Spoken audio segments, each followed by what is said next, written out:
बिस्मिल्लाहिर्रहमानिर्रहीम। कहा जाता है कि ज़िंदगी की सबसे बड़ी दौलत या नेमत सेहत है, क्योंकि जब हम सेहतमंद होते हैं तो ज़िंदगी के हर लम्हे को एंजॉय करते हैं और हमें सब कुछ करना अच्छा लग रहा होता है।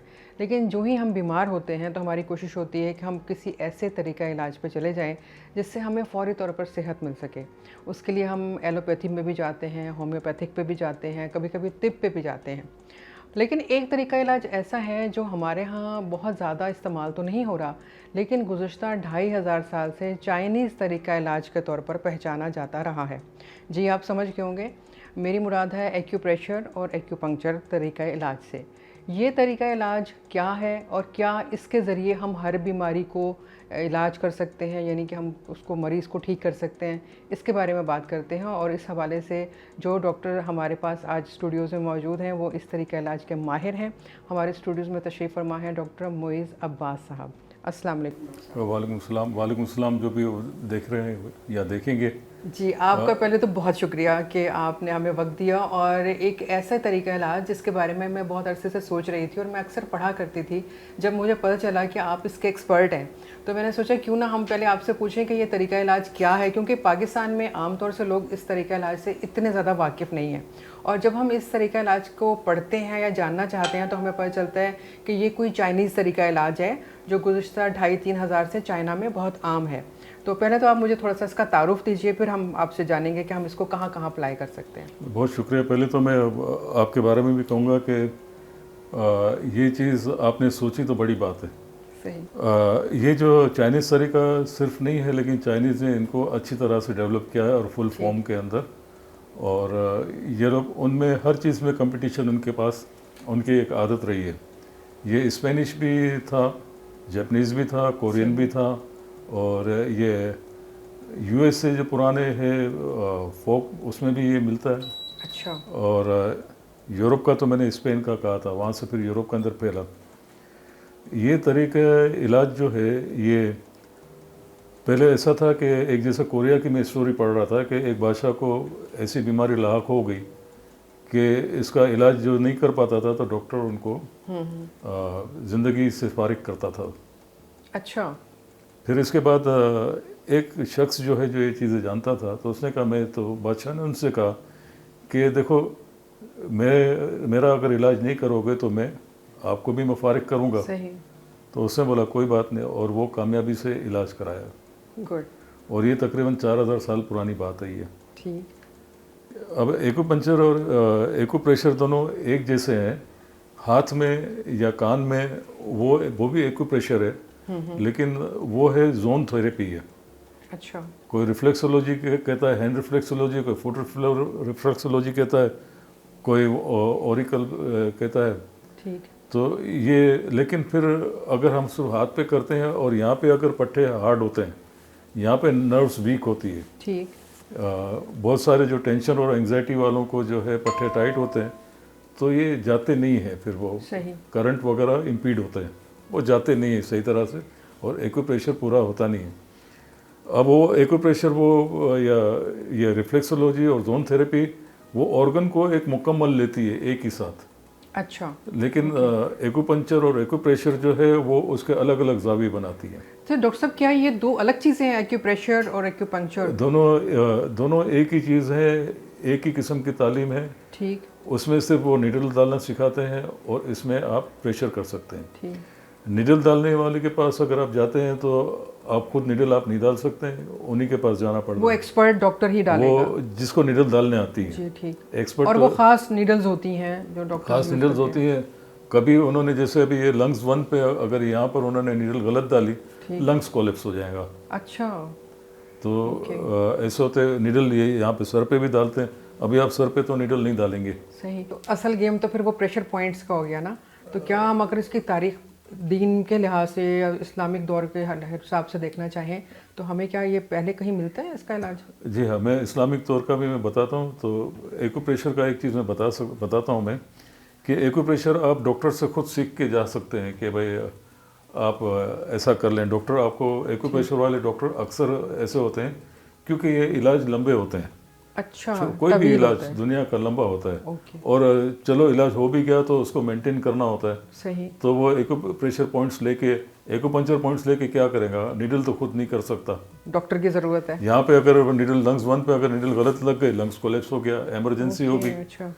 तो ये जो चीज़ है एक्यूप्रेशर का फ़ायदा ये है कि आप खुद भी, अगर आपको जगह नहीं भी पता है ना, तो आप आसपास भी अगर ये होता है ना, तो मसल्स के ऊपर थेरेपी हो जाती है। ठीक तो है। आपकी वो फिजियोथेरेपी भी हो जाती है और वो एक्टिवेट भी हो जाती है। वहाँ पे अगर कोई टॉक्सिन जमा है वो भी वहाँ से रिलीज हो जाता है, सही। अगर पॉइंट ना भी हो। अच्छा, लेकिन आपने कहा कि असल चीज़ जो है वो पॉइंट्स हैं, प्रेशर पॉइंट पॉइंट्स। से प्रेशर तो हम पॉइंट। इसको, जैसे मैंने आपसे पूछा कि क्या नबी पाक के ज़माने में भी ऐसा कुछ कभी होता रहा या बाद में मुसलमानों ने इस तरीके इलाज को इख्तियार किया था? मैं आपको एक ही मिसाल देता हूँ, उसके अंदर सारे जवाब आते हैं। नमाज पढ़ते हैं, नमाज के अंदर जितनी भी सजदा आप टेकते हैं, आप देखें कोरोना किसको हुआ है, सजदा देने वालों को नहीं हुआ, जी बिल्कुल नमस्कार करने वालों को भी नहीं हुआ। सही। तो ना हम लोगों ने अपने वालों को सिखाया, सही। हम लोगों ने तो ऐसे मस्जिदें वो बंद की के, लेकिन अल्हम्दुलिल्लाह जितने भी नमाजी थे किसी को नहीं हुआ। ये अल्लाह का बड़ा करम हो गया और इनका ईमान भी मजबूत हुआ अल्लाह पर। सही। जो भी वो नमस्कार या थोड़ा सा सज्जा करते हैं या बुद्धिस्ट है ऐसा झुकते हैं, तो उनको कोरोना का अटैक कम हुए हैं। उन लोगों की तादाद जो है, बजाय जो बिल्कुल नमाज नहीं पढ़ते हैं, तो उनको बीमारियां बहुत होती है, बहुत सारे मसाइल। नमाज के मैं आपको 4-5 चीज़ें मैं बताता हूँ, तो इसके लिए मैं मुझे ज़रा ये मुझे आस्तीन चढ़ानी होगी। जी जी बिल्कुल। अच्छा, अब आप हमें वो पॉइंट्स बताएंगे जिनको आप कहते हैं आपकी ज़ुबान में कि ये प्रेशर पॉइंट्स हैं, लेकिन हम उन पॉइंट्स को ड्यूरिंग नमाज इस्तेमाल कर रहे होते हैं। वो ऑटोमेटिक होता है, आपको पता ठीक नहीं है। होता। सही। लेकिन आप नमाज के बाद जो है उन पॉइंट्स को इस्तेमाल करें, आपको फ़ायदा होगा। अच्छा, ठीक है। तो आप ऐसा नहीं कि सिर्फ नमाज तक आप रखें, आप बैठे हैं किसी से बात कर रहे हैं या ऑफिस में आप बैठे हुए हैं, मिसाल के तौर पे अल्लाह ताला को पता है कि मेरे बंदे क्या क्या करेंगे। ठीक है। 10-10 घंटा बैठे होंगे, खेल कूद रहे होंगे, या आधा काम कर रहे होंगे, आधा एक्टिव होंगे, ठीक। या बेड रिडन है, वो क्या करे तो उनका वज़न बढ़ जाता है। तो उसमें क्या, इसमें क्या, इसमें क्या, तो अल्लाह ताला ने हर चीज़ का हिसाब किताब एक मुकम्मल तौर पे रखा है, जामे इंसान के हर पोजीशन के हिसाब से रखा हुआ है। अब आते हैं नमाज के ऊपर। नमाज में जैसे ये हजरत ऐसे नमाज पढ़ते हैं, ठीक है।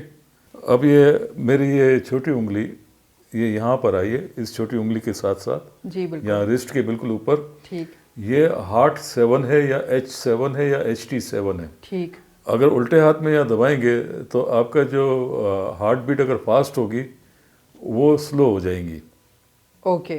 ठीक। और नॉर्मल हो जाएंगी। इससे ये फ़ायदा होगा कि जितना फास्ट हार्ट रेट होगा, बंदा उतना ही गुस्से वाला, शोर मचाने वाला, या कहते हैं ना कि भाई जिगर, इसका तो जिगर बहुत वो है, बहुत शोर मचाता है, बहुत गुस्सा करता है। सही। हार्ट एजिटेशन तो उससे ज़्यादा है। जिगर तो आपको एक लिमिट में रोक लेगा कि भाई इससे आगे ना बढ़ो। अगर हार्ट एजिटेशन साथ में हो गया तो बंदा जो है वो बड़ी वारदात भी कर सकता है। तो गोया ये पॉइंट जो है ये आपके हार्ट को सपोर्ट कर रहा है। ये हार्ट की जो है, ये हार्ट बीट्स को कंट्रोल करता है और उसको नॉर्मल रखता हाँ, है। जब हार्ट बीट कंट्रोल होती है तो आपका ध्यान जो है, चाहे स्टडी में हो, चाहे कारोबार में हो, चाहे किसी के बारे में सोच रहे हो, नमाज पढ़ रहे हो, तो आपका ध्यान लगता है। जब ध्यान लगता है तो आपको नमाज में जो मज़ा आता है, सही। आपको किसी चीज़ में नहीं आता, फिर आप नमाज छोड़ ही नहीं सकते।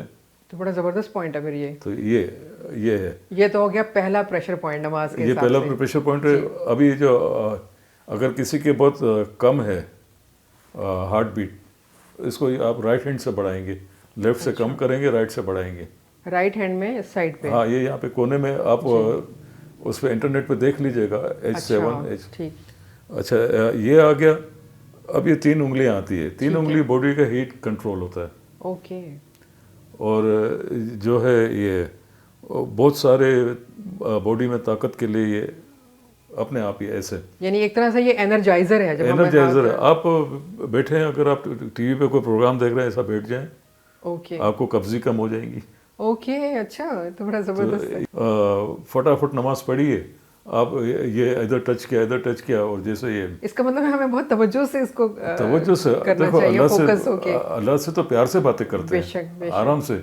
अभी कोई तस्बीह निकालता है, अल्लाह अकबर अल्लाह अकबर अल्लाह अकबर, जी जी आप जी जी। अल्लाह अकबर अल्लाह अकबर। अब ये सही एक है। मर्तबा इस तरह बोलने से ये 100 के बराबर है। बेशक बेशक। ये यहाँ पर जो है ये आपकी जो नसों की जो रफ्तार है ब्लड की, ब्लड फ्लो जो है, हाँ। ब्लड फ्लो का अगर बहुत ज़्यादा हो तो कम करता है, और जिसका कम है वो यहाँ से राइट से ज़्यादा करेगा। अच्छा, राइट से ज्यादा होगा और लेफ्ट पे दबाएंगे तो कम होगा। कम होगा। लेकिन डॉक्टर साहब इसको कितनी देर तक दबाना चाहिए?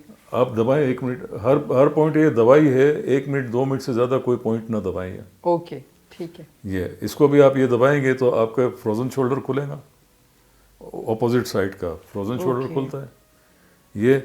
अच्छा, इसकी जो हार्ट 7 की एक और जो शरारती होते हैं, जब हार्ट एजिटेशन करेगा, हार्ट बीट फास्ट होकर हार्ट एजिटेशन करेगा, शरारत वो कम करेगा। ओके।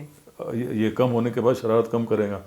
इसको आप कम कर दें 10-15 दिन के अंदर, जो बदज़बानी करते हैं लोग या मुंह से बुरे अल्फाज इस्तेमाल करते हैं, तो वो अकल में आ जाएंगे, उनकी ज़बान साफ़ होगी और उनका जो डायरेक्शन होगा बात करने का ऐसा होगा सही। कि अगले की समझ में आएगा, उसको वो चीज़ इस्तेमाल करने की, बुरे अल्फाज की ज़रूरत नहीं पड़ती। एक तरह से स्पीच थेरेपी जो है उसमें भी ये सपोर्ट करेगा, इसका मतलब उसमें है। भी, और बच्चे फेल होते हैं उनके लिए भी अच्छा है, कंसंट्रेशन बढ़ता है इससे। ये कंसंट्रेशन का हाँ, पॉइंट है। कंसंट्रेशन बढ़ता है। ठीक है ये है, लेडीज़ इस तरह से क़याम करती है। जी। लेडीज़ इस तरह से क़याम करती है तो इनका सीने पे हाथ आता है।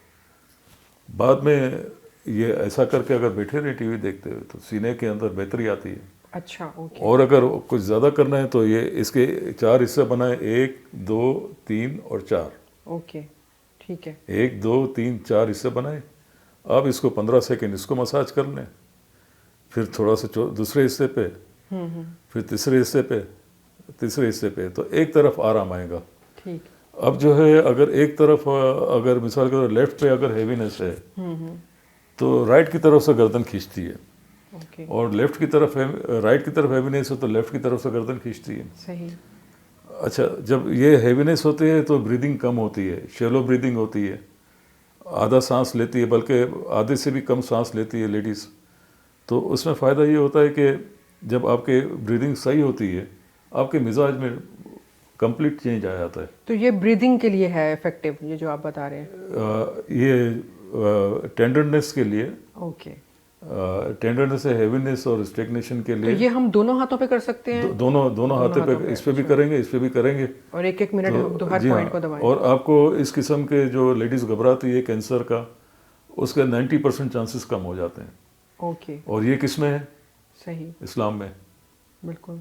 अच्छा, आमतौर से जैसे हम पाकिस्तान में तो इस वक्त रेशो जो ब्रेस्ट कैंसर का बहुत ज़्यादा हुआ है, तो आप समझते हैं कि क्या यही वाली एक्सरसाइज जो है वो उन जी हाँ, पेशेंट्स को भी करनी चाहिए, और जिनको नहीं हुआ है वो पहले से ही करते रहें तो अच्छा है? ये जो नहीं हुआ है वो तो लाजिम करें, ठीक। क्योंकि जिनको नहीं हुआ है लेकिन इनको तो ब्रीदिंग के इशू होते हैं, इनको हैवीनेस के इशू होते हैं, इनके शोल्डर फ्रोजन शोल्डर हो जाता है इससे, सही। ये इशू तो होते हैं ना इनको। ठीक ठीक। तो वो इशू से तो बची रहेंगी। दूसरा है कि वो ब्रेस्ट कैंसर से भी बचेंगी। ओके।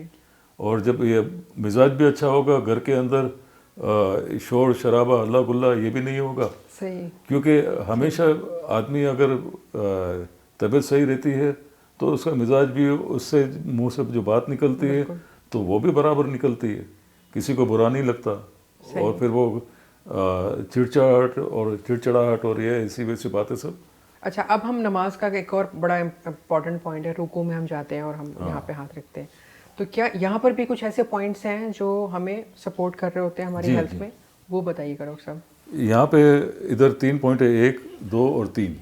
अच्छा, ये ऊपर पहला पॉइंट रुकू में आता है, जहाँ पर हम अपना हाथ रखते हैं, ये रुकू में आता है। अभी मैं आपसे बात कर रहा हूँ, मेरे वॉइस की क्वालिटी अभी चेंज हो जाएंगी, गला भी खुल जाएगा। अच्छा, ओके। ये कोई भी अगर कोई आदमी के प्रोग्राम कर रहा है, किसी से बात करने, या गला अचानक थोड़ा सा हेवी हो गया है, तो ये यहाँ पे ऐसा हाथ ऐसा खड़ा रख के, अच्छा, ये ऐसा, ये रुकू में ही आ रहा है, ये हमारी वॉइस क्वालिटी को अच्छा कर देगा। ये हाँ, 1 मिनट ये कर लें तो इसमें ऐसा होगा कि आपके ये हार्ट अच्छा हो जाएगा, थायराइड अच्छा हो जाएगा, आइज़ अच्छी हो जाएंगी, ओवरी सिस्ट कम बनेगी, अभी शायद मेरी आवाज़ के अंदर कुछ फ़र्क आया होगा, आवाज़ थोड़ी सी ऊंची हुई है, आपकी पिच जो है वो पिच थोड़ी मेरी high अच्छी हो हुई है जाती और है। आवाज़ थोड़ी सी पतली हुई है, ठीक, ये है। ठीक। अब इसके साथ ये यहाँ पे इधर है जो असल प्रॉब्लम होता है, जिन लोगों को मुंह पे दाने वगैरह, स्किन प्रॉब्लम, एक्नी वगैरह। सिर्फ एक्नी नहीं, अच्छा। एक्जिमा वगैरह, बॉडी का, ये ब्लड प्योरिफिकेशन का है नमाज के अंदर। ओके। ये ब्लड प्योरिफिकेशन का साइड है। पे, ओके। ये किडनी 10 पॉइंट इसको बोलते हैं, ये ब्लड प्योरीफाई करता है। ये ब्लड प्योरीफाई कर दिया, ये पूरा घुटना हाजमे का है। ओके। आपने यहाँ पे भी किया, इधर भी ठीक। किया, आपकी लाइफ बढ़ गई। मतलब एक तरफ तो हमारे गले के जो मामलात है, हमारी यानी वॉइस क्वालिटी को बेहतर करता है। थायराइड थायराइड से हमारा इसका ताल्लुक है, फिर आपने कहा स्टमक से भी। हाँ और हमारे ब्लड की सर्कुलेशन जो है उसको बेहतर कर देता है। हाँ, और ये हार्ट लिम्फिट्स है, हार्ट की जो लिम्फ्स है वो सही करता है। ओके। हार्ट को जो है ब्लड डिमांड पूरी करता है। ये सारे एक एक पॉइंट पे कितने बहुत सारे बेनिफिट्स हैं, बहुत जिसका सारे। हमें अंदाजा नहीं है। अच्छा, अब हम अगर आते हैं सजदे की तरफ, सजदे में हमारे हाथ ज़मीन पे होते हैं, हमारा माथा ज़मीन पे टच कर रहा होता है, इसमें वो कौन से पॉइंट्स हैं जिसको आप कहेंगे कि ये प्रेशर पॉइंट्स हैं? अभी ऐसे सजदे में ऐसा जब हाथ आता है ना, जी। तो हमारा ऑरा जो है, हमारी सारी जो डेब्रीज है ना, ये बगल में जमा होती है। ठीक। और ये हाथ थोड़ा सा ये खुला भी होता है, जी। तो यहाँ से आपके मसले बाहर गिरना शुरू होते हैं। ओके। यहाँ से बाहर गिरना शुरू होते हैं, यहाँ से बाहर ठीक। आप आ जाते हैं। जब आपकी कमर में हमेशा लचक चाहिए, ठीक। कमर स्टिफ होगी तो आप चल नहीं सकेंगे। कोई भी चीज़ अकड़ी हुई, उसका काम अकड़ जाते हैं। अच्छा, कार्टिलेज को भी, जो भी है लिगामेंट्स, कार्टिलेज, सबको जो है वो अपने ये इनकी खुराक पता है क्या है? आपने कार्टिलेज और लिगामेंट्स को इस्तेमाल किया तो उनको खुराक मिली। अच्छा, यानी ये जितने भी हमारे जॉइंट्स हैं, जितना हम अपने आप को एक्टिव रखेंगे उतने ही वो बेहतर रहेंगे, उनको खुराक वो मिलेगी। फ्लेक्सिबल रहेंगे उतने नहीं ज़्यादा। होगी तो उनके खुराक का मुंह बंद हो जाएगा। फिर वो लोग जो अक्सर कहते हैं ना कि तकलीफ हो रही है, उठा नहीं जा रहा, बैठा नहीं जा रहा, और वो मजीद बैठे रहते हैं सोफों पे या बिस्तरों पे, तो इसका मतलब है कि उनको बैठना नहीं चाहिए, बल्कि कोशिश करके उठना चाहिए। उनको अगर मैं हल बता दूं, आपकी इजाजत हो तो? जी जी प्लीज। जैसा भी मैं बैठा हूँ यहाँ पे, 2 टेनिस बॉल ले लें, पीछे एक तरफ स्पाइन के यहाँ रख दे और एक यहाँ रख के ऐसे बैठ जाए।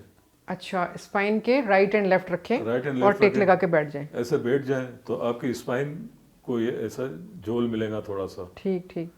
फिर आप उसको शिफ्ट कर सकते हैं ऊपर नीचे, जैसा आप करना चाहें।